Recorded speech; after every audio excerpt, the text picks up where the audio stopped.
मेरे प्रिय आत्मन, इंसान की सबसे बड़ी त्रासदी ये है कि वो पैदा तो स्वर्ण की तरह होता है, लेकिन जीते जी मिट्टी हो जाता है। आप जब पैदा हुए थे, तब आप एक कोरी स्लेट थे, शुद्ध और निर्दोष। फिर समाज आया, शिक्षक आए, पुरोहित आए, और उन्होंने आप पर लिखना शुरू किया। उन्होंने आपको एक नाम दिया, एक धर्म दिया, एक पहचान दी, और धीरे धीरे असली आप कहीं नीचे दब गए। भीड़ कभी नहीं चाहती कि आप जागरूक बने, क्योंकि जागरूक व्यक्ति को गुलाम नहीं बनाया जा सकता। भीड़ को भेड़ों की जरूरत है, सिंहों की नहीं। हम पूरी जिंदगी बस दूसरों की नकल करने में बिता देते हैं। एक बार एक आदमी डॉक्टर के पास गया और बोला, डॉक्टर साहब, मेरा पूरा शरीर दर्द कर रहा है। जहां भी उंगली लगाता हूँ, वहीं जान निकल जाती है। सिर को छूता हूँ तो सिर दुखता है, घुटने को छूता हूँ तो घुटना दुखता है। डॉक्टर ने उसे गौर से देखा और बोला, मूर्ख, तेरा शरीर बिल्कुल ठीक है, तेरी उंगली टूटी हुई है। यही हमारी हालत है। हमारी दृष्टि टूटी हुई है और हम पूरे संसार में दुख ढूंढ रहे हैं।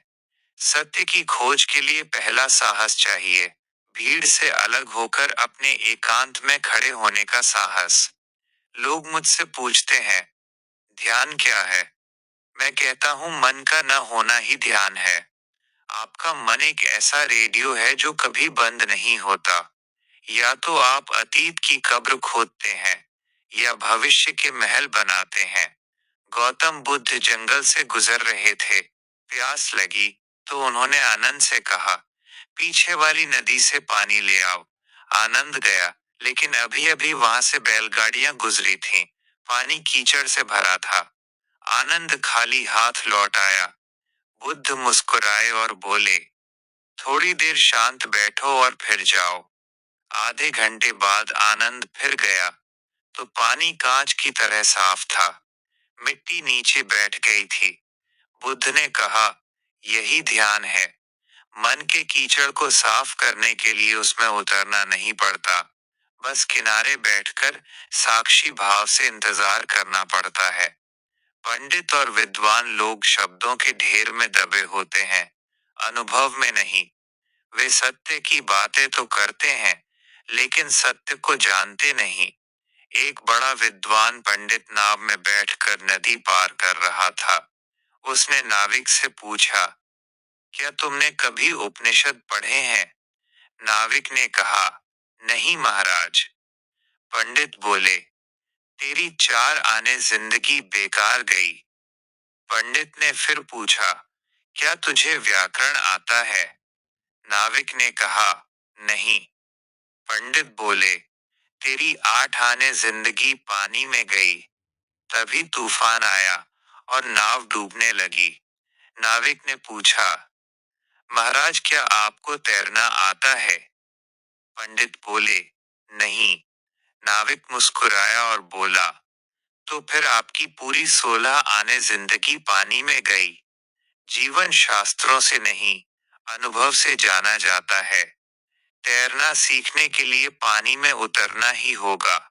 लोग प्रेम की तलाश में भटक रहे हैं, लेकिन उन्हें मिलता है दुख, क्योंकि जहां अहंकार है, वहां प्रेम नहीं हो सकता। अहंकार कहता है तुम मेरे हो, प्रेम कहता है मैं तुम्हारा हूं। अहंकार एक घाव की तरह है। जिस दिन आप अनुभव करेंगे कि मैं कुछ भी नहीं हूं, आई एम अ नोबडी, उसी दिन अस्तित्व आप में बहने लगेगा। मुल्ला नसरुद्दीन घर के बाहर खंभे की रोशनी में कुछ ढूंढ रहा था। पड़ोसी ने पूछा, क्या खो गया? मुल्ला ने कहा, चाबी। बहुत देर ढूंढने पर भी नहीं मिली, तो पड़ोसी ने पूछा, गिरी कहाँ थी? मुल्ला बोला, घर के भीतर अंधेरे कोने में। पड़ोसी ने सिर पकड़ लिया, तो यहाँ क्यों ढूंढ रहे हो? मुल्ला ने कहा, क्योंकि यहाँ रोशनी है, यही आप कर रहे हैं।